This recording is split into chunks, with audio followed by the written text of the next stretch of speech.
the Vice President JD Vance, where he's made a significant statement revealing that Russia is making concessions in diplomatic talks with President Trump. He's added that Russia is also willing to be flexible on some core demands, emphasizing that the U.S. is engaging in talks in good faith. JD Vance has also reiterated the commitment to negotiate as much as possible and continue pushing for a diplomatic solution. And I think the Russians have made significant concessions to President Trump for the first time in 3.5 years of this conflict.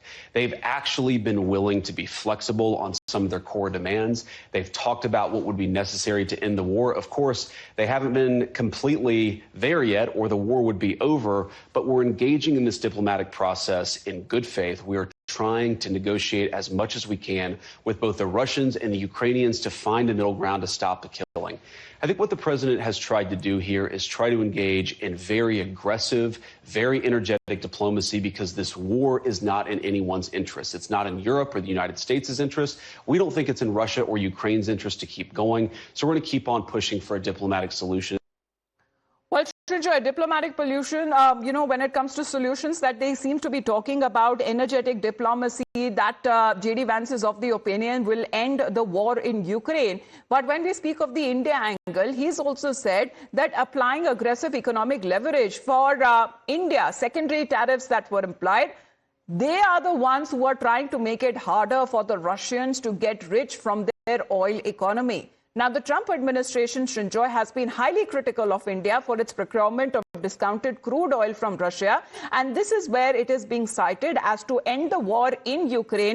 Why is India being targeted?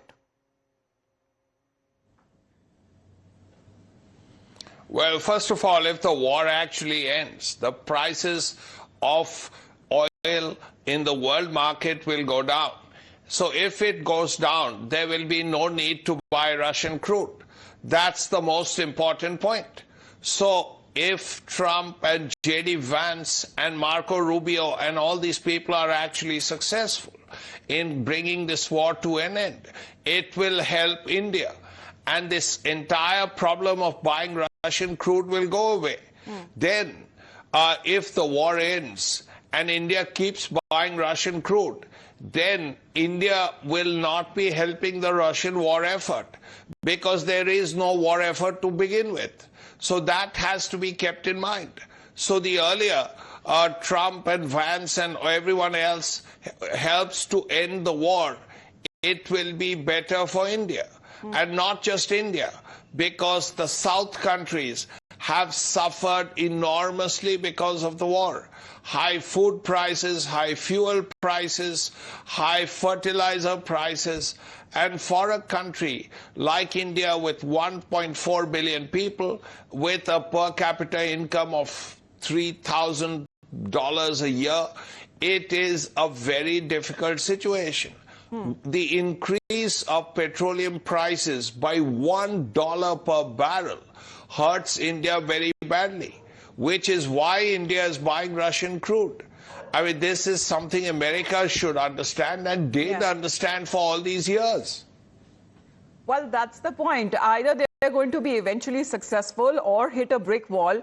And if they hit a brick wall, then as far as the leadership in the Trump administration say that they are going to continue with the process of negotiation, of applying leverage, that was Donald Trump still not very happy about the ongoing strikes that still continue on Western Ukraine. Well, as Srinjoy continues to be with us, we also talk about despite the talks and